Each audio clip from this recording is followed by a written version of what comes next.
Ang rice terraces natin dito sa Batad is gawa sa stone wall. Kaya pag na-landslide yan, mahirap na ibalik yan sa taas.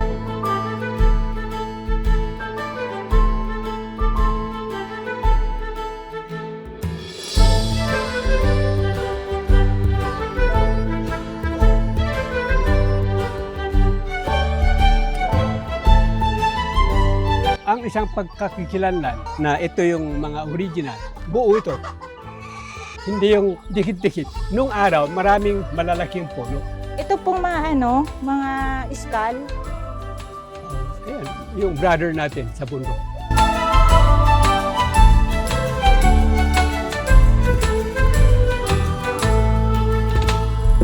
Sa abot ng kanilang makakaya, ma-restore nila. Matagal ng pamana ng ating mga ninuno yan. Sabi nila is more than 2,000 years ang rice terraces natin. Siyempre, naipamana yan for many generation. It's a World Heritage Site. It's a UNESCO Heritage Site. Pamana sa ating generation ngayon.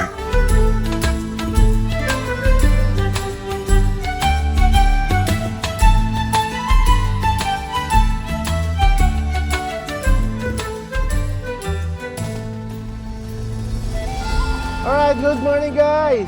Nandito tayo ngayon sa bypass road ng Solano, Nueva Vizcaya. Dito lang tayo sa gilid na tulog kagabi. Kahiliran ng mga truck na yan sa likod. Umalis tayo kahapon ng Bulacan ng mga 6 PM. Tapos nakarating tayo dito sa Nueva Vizcaya ng around 12 midnight, gano'n. Tapos dito na tayo nagstay noon hanggang ngayong mag-umaga. Dito na rin tayo nag-breakfast at nagkape-kape, nagmuni-muni.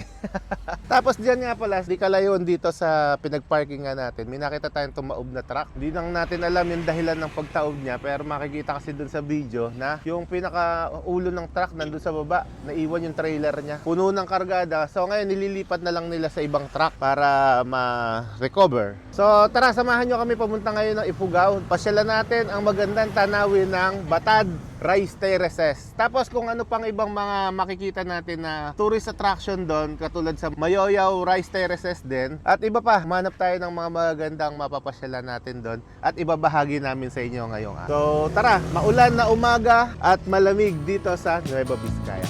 Biyahe na ulit tayo. Ang time natin ngayon ay 7:38 ng umaga. I look out across the water, I smell the song, I feel the breeze. Welcome to Ifugao. Yan, boundary na pala ito ng Ifugao, Lamot Bridge. Nakalagay dito, welcome to Ifugao Province, Municipality of Lamot. Kamu sa harap. Wow, ganda! Wow! Grabe, ang ganda pala dito. Wow! Grabe, ganda ng pagkaano nito, bundok. Kombinasyon ng Bundok, ilog, bato. bato. We look to the mountains, we don't care if it's only a dream. Nothing is really what it seems anyway.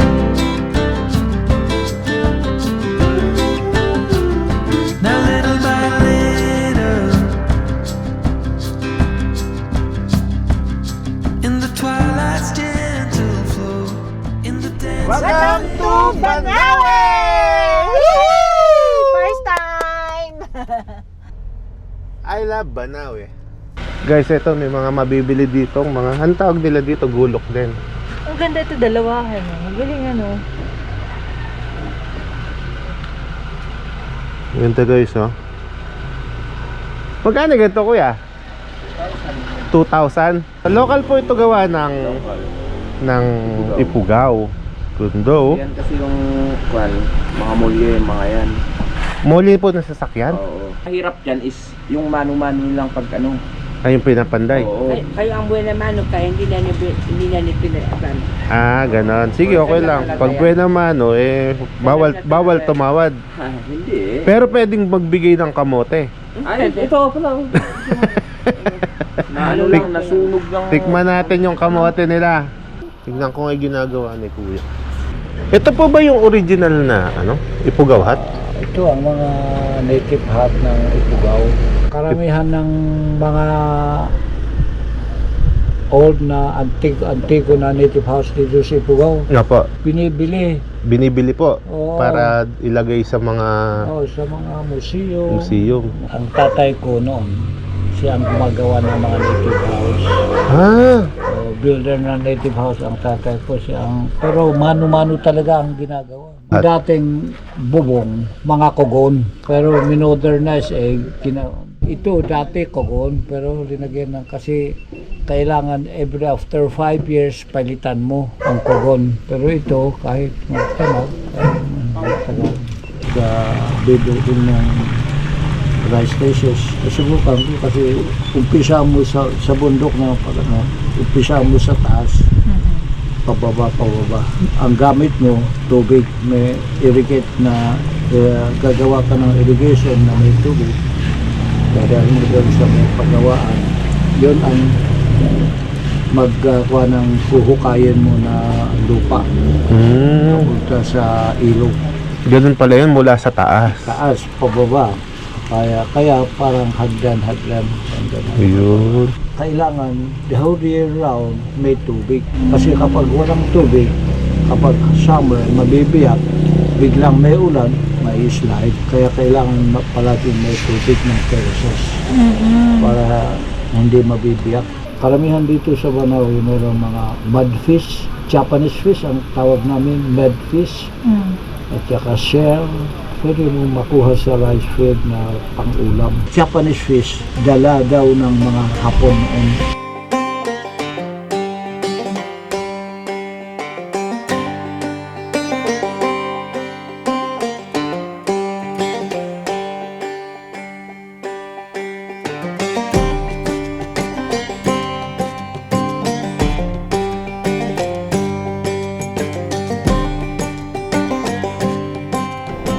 Wow! Malinis yan, kuya? Naiinom po yan? Opo. Wow! Saan nang gagaling kaya yung tubig niyan, kuya? Ito sa ilalim siya. Bukal siya? Oo. Libreng tubig, oh. Kasing linis ng binibiling tubig? Mas malinis pa. Ah, mas malinis pa? Ito yung totoong mineral. Ayan, dyan siya nagmumula. Ginawa daw to ng local government para igiban ng mga tao dito. Hello po. Hello, sir. Taga dito kayo, ma'am? Opo, sir. Matagal na po kayong kumuha dyan, ma'am? Oo, sir. Safe na safe. Safe na safe. Oo. Pag summer, maraming dito nagigigit. Kasi pupunti lang, kasi umano na yung tubig sa kanilang mga bahay, parang lumiit na. Tapos dito sila hindi. All year round po kayang malamig ang tubig niya. Oo. Kahit summer. Ang dami pala umiigib dito, oh. Thank you po. Sige ma'am, enjoy your travels ma'am. Thank you. Baka kung magkita-kita tayo somewhere. Sige po. Sige, sir. Guys, tignan natin, subukan natin mag-igib doon. Tamang-tama, ubos na yung baon naming tubig eh. Oops, puno na. Thank you. Grabe, ang laki ng landslide, guys. Super laki. Ayan, nagki-clearing pa lang sila ngayon.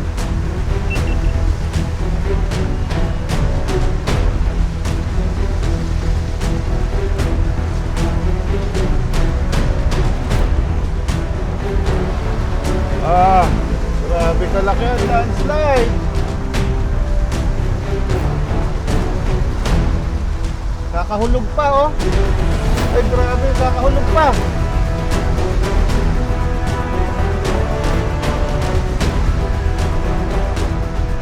Ganda. Wow.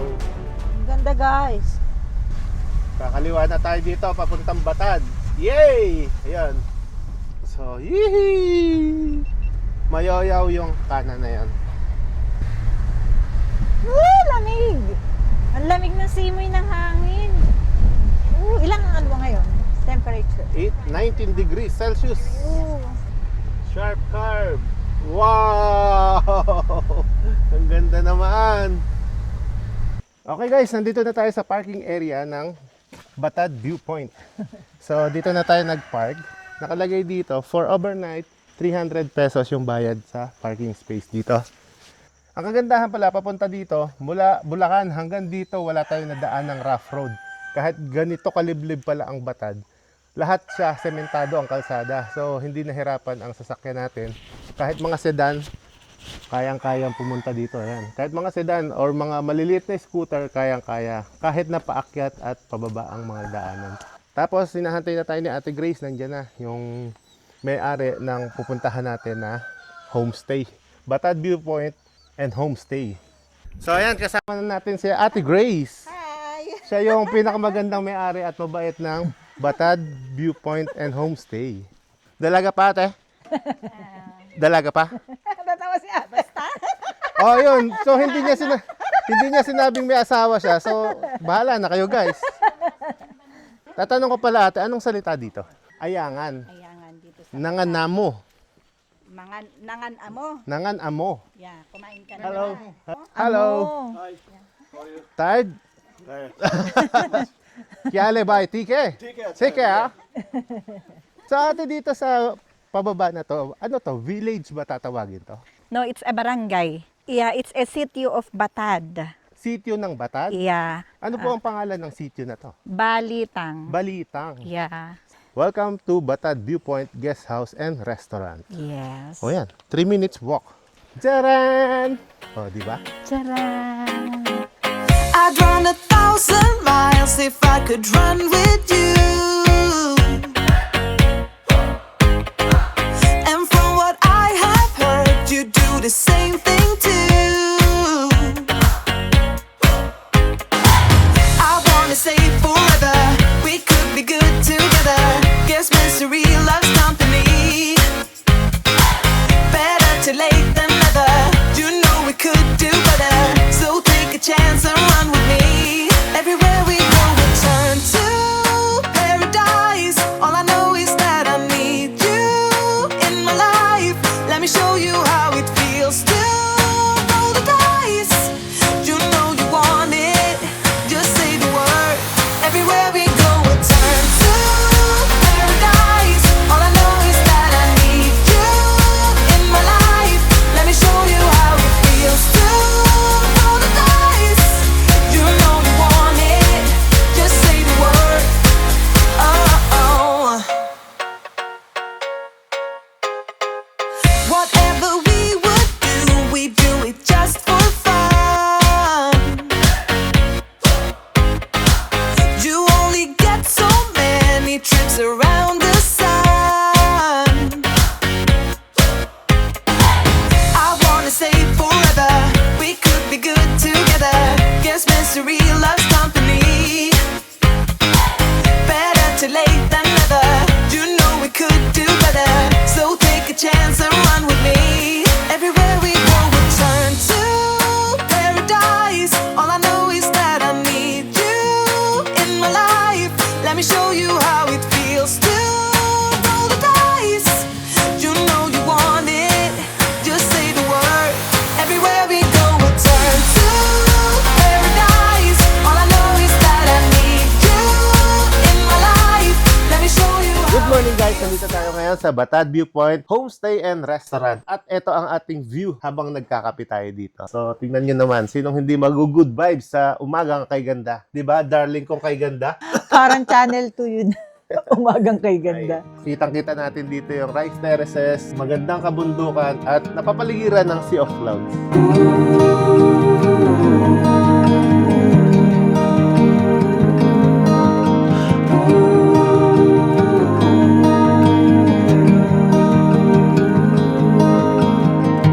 With your hand on your heart, please tell me which way to go.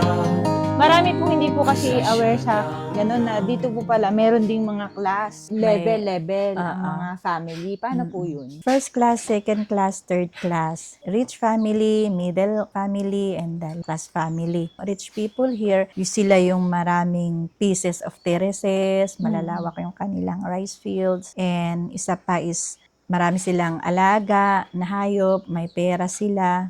Kasi sila nga yung parang pinaka first class. Dito sa amin, alam na namin, pagkapanak pa lang ng tao, alam na where he belong or where she belong. Poorest family, the third class. The third class, the poorest family, hindi po ba siya pwedeng lumundag kasi masipag, madaming Hindi po. Hindi siya pwedeng punta sa level 1? No. Kahit ano ka man, but your family still belong to that. Hanggang sa yung ng mga Yeah. generation. Pero na sa susunod. ngayon po kasi, ngayon, ang ginagawa lang, may trabaho na yung iba, ang ginagawa ng iba, lalo na pag namatay yung isang tao, talaga siya ay belong sa third class family or middle class, yung mga tao, dahil siyempre sabi nila, okay lang naman kahit naman third class siya, pero nagtrabaho siya, meron na siyang kaya. Marami siyang accomplishment, Yeah. marami siyang naipundar, Oo. or maraming natulungan, pwedeng Yeah. ganon. Pero hindi ka pa rin magsusuot or maggagamit ng pang first class. Idadalhin ka man lang dun sa middle class. Okay. So, ibig Kasi- sabihin po, meron kayong sinusuot na pag namatay po, meron kanya-kanya sa level 1, Level 2, Level level 2. 3, yung tinatawag naming ule,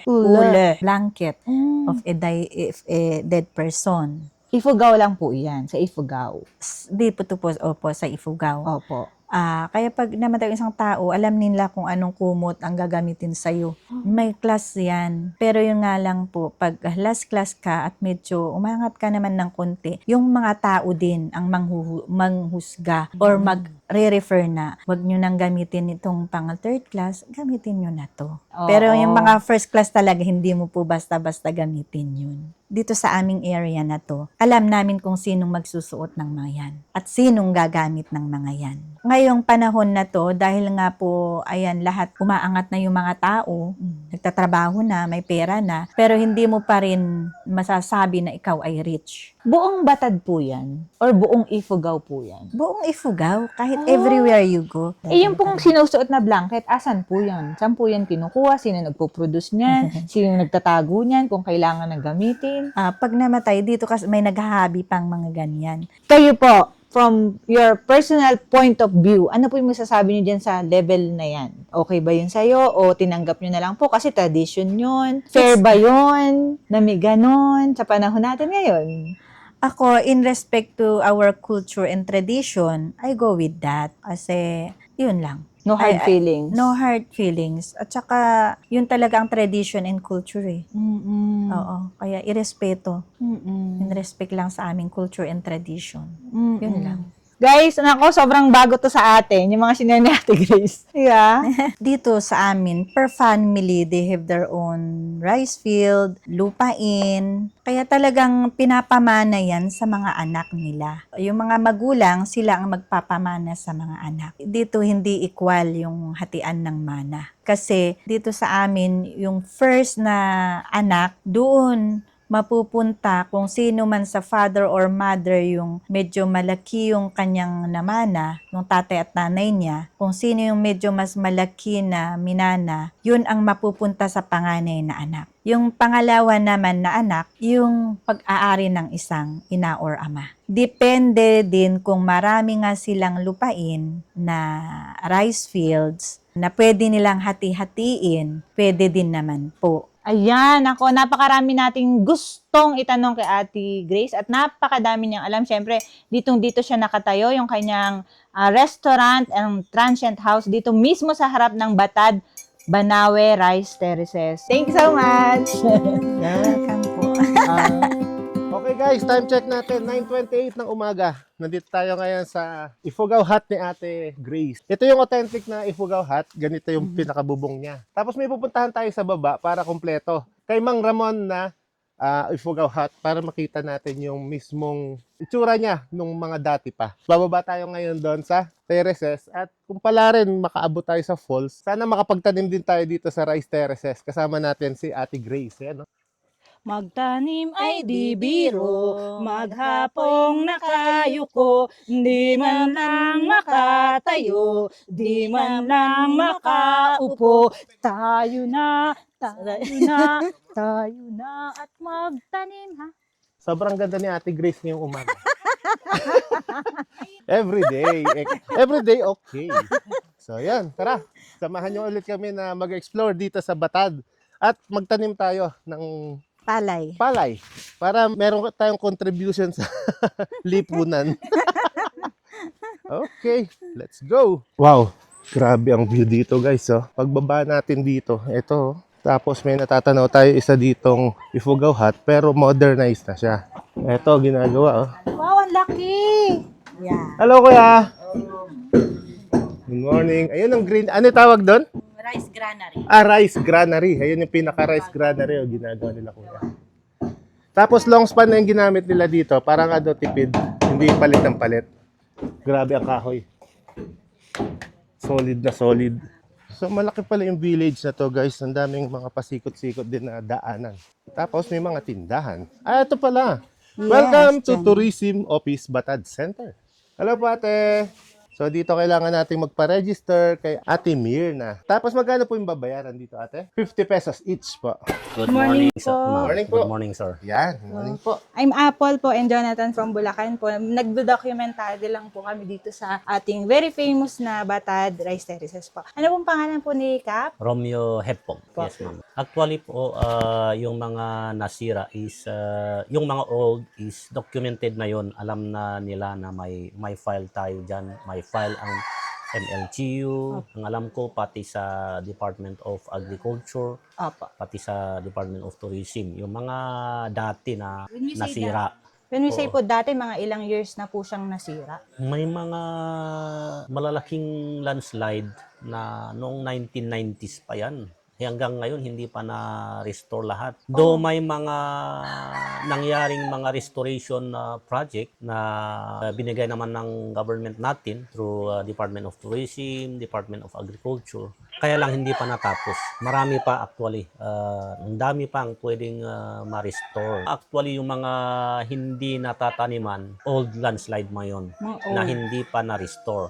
Mahirap kasi, siyempre ang rice terraces natin dito sa Batad is gawa sa stone wall. Kaya pag na-landslide yan, talagang andun sa baba lahat. Mahirap na ibalik yan sa taas. So nakikita niyo po, ano po yung kaya yung best way para mai-restore natin yan? Una sa lahat, yung may-ari mismo, sa abot ng kanilang makakaya, ma-restore nila yung pwedeng ma-restore. Pero yung talagang hindi nila kaya, yun yung napapabayaan. Na yun sana ang idulog natin sa government para kung pwede, malagyan ng mga pondo yan. During my first term, 2012, may malaking landslide dyan na nagawa. Nung year. Na-restore naman sa taas ng rice terraces natin na gubat, gumuho. Sinira yung mga stone walls.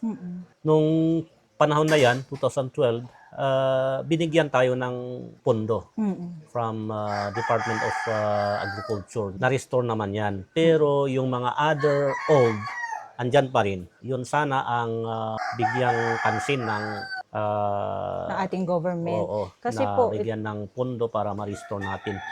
Recently, last year, nagkaroon ulit ng landslide. Epekto yan ng El Nino. Nung dumating ng ulan ng mga May of 2024 last year, may gumuho. May makikita tayo dyan na scar na gumuho. 22 paddies na nasira.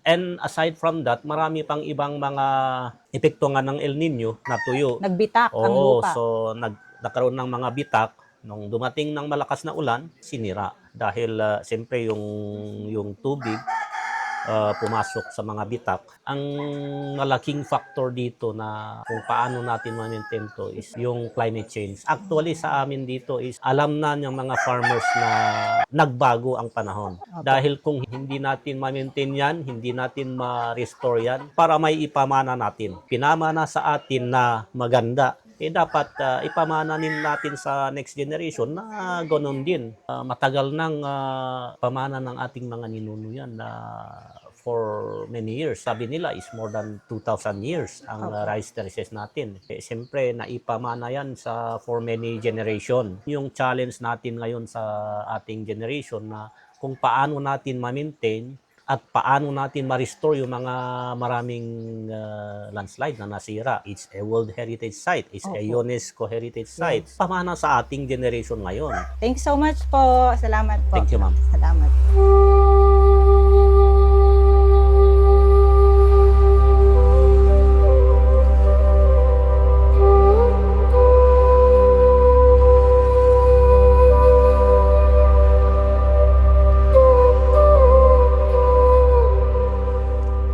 Alright guys, ayun, napakaswerte natin, nakapanayam natin si Kapitan Barangay dito sa Batad. Meron pala siyang Lawrence Inn and Restaurant dito. Kapag papasyal kayo dito sa Batad, try nyo din pasyalan yung kanyang restaurant and inn. Pwede kayong mag-stay dito for a night bago kayo mamasyal dito sa Rice Terraces. Yan, napakabait na kapitan. So ayun naman dito guys, makikita naman natin ang Batad View Inn and Restaurant ni Sir Ramon. Ayan, Ramon Homestay. Wow, may mga bungo-bungo pa ng kalabaw. Ito ang authentic talaga na Ipugaw Hut. Ayan, ang dami pong mga pan-design. Nakaka-amaze. Ilan taon na kaya ito? Tanong natin sa may-ari. Yan, si Sir Ramon. Hello po. Hello, good morning. Welcome to the Philippines. Welcome to the... Welcome to Batad. Welcome to Batad. Ito yung century old. Original pa yung mga parts. Pero matibay pa po to kahit na... Matibay pa. Ang isang pagkakikilanlan na ito yung mga original. Tingnan mo ito, buo ito. Buo. Hindi yung dikit-dikit. Okay po. Ibig sabihin, malawak yan. More than. Malapad. Nung araw, maraming malalaking puno. So, pag gawin mo yung tabla, ayan, malalawak. May natutulog po dito. For the meantime, wala kagabi. Mga guests po ang nag-ano dito. Granary po, tama. Rice granary. Granary, sa amin, we call it palon. Palon. Palon.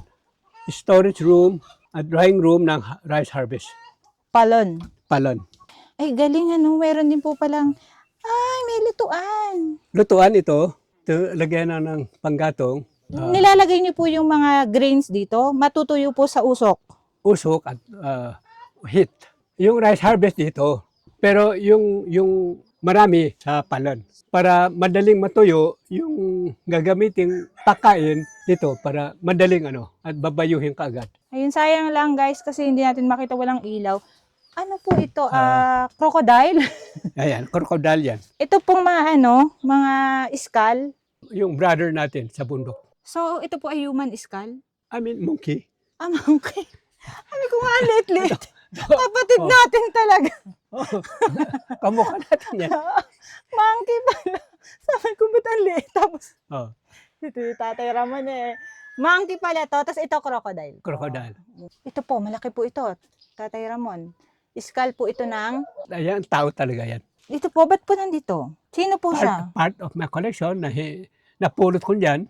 Hindi niyo po alam kung sino po. Hindi natin alam. Baka taga-dayuhan yan. Matagal na yan. Hindi natin alam. Mala natin, Espanyol o Hapon. Sobrang tagal na. Guys, nandito tayo sa Ipugaw Hut ni Tatay Ramon. Ayan. Ayan, may ilaw na. So, ito may lagayan pa po ng inyong mga gamit dito. Wooden bowl. Ang galing po. Antigo na rin po ito, no? Mga antigua yan. Collection ni Tatay Ramon. Ito, palon. Attic, tawag namin, palon. Storage room, imbakan ng rice harvest. Yan. Thank you so much po. Dito yung daming collection ni Tatay ng to. Wild pig, domestic pig. So ayun na guys, napakaganda ng tanawin na natin dito. Kahit medyo nanginginig na yung tuhod ko. Wow! So ayan guys, yung pinaka-drainage niya para papunta sa kabilang pitak. Naglalakad tayo ngayon dito sa gitna ng rice terraces. Grabe no? Grabe oh. Nasa gitna tayo ng rice terraces guys. Hello. Ay, naghahabi si ate. Hello po.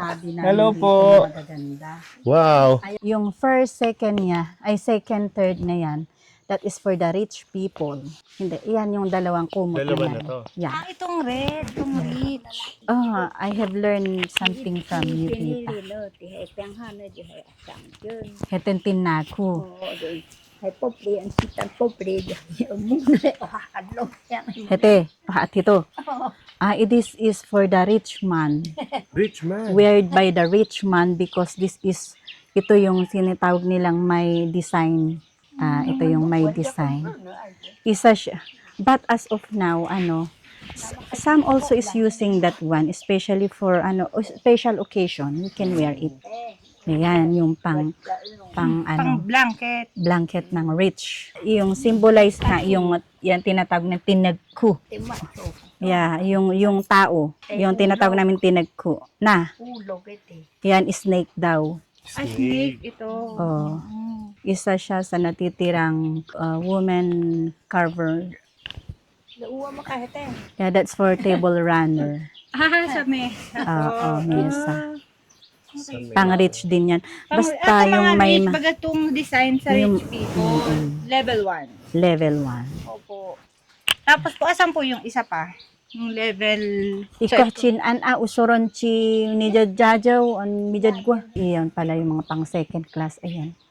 Yung mga yan. Ito po. Ayan, second Yes, class yan. at saka yun dun, at saka yung isa dyan. Ito din, second. Second class. Kailan pa po gumagawa ng ganyan si Mami? Since when she was dalaga, Jante. Ano? Ano yun, luki jam, ano, after. Nung dalaga pa daw siya.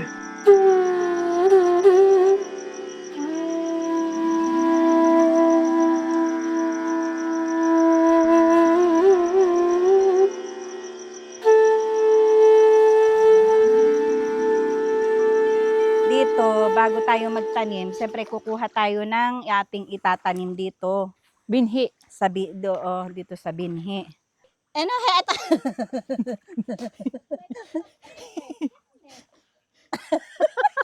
One month bago matamnan. 1 month bago matamnan. Ay, sauce. Ayun! Nakunan! Siguraduhin mo na hindi mapuputol yung ugat. Dapat pala may training muna. Magbubunot tayo ng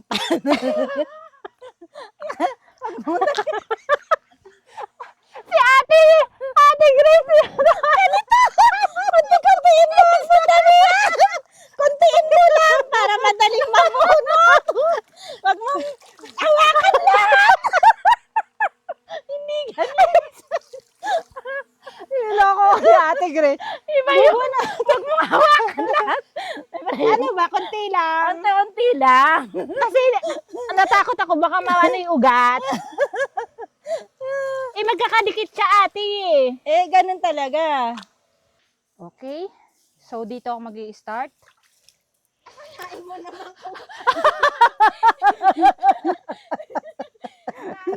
Kahit saan.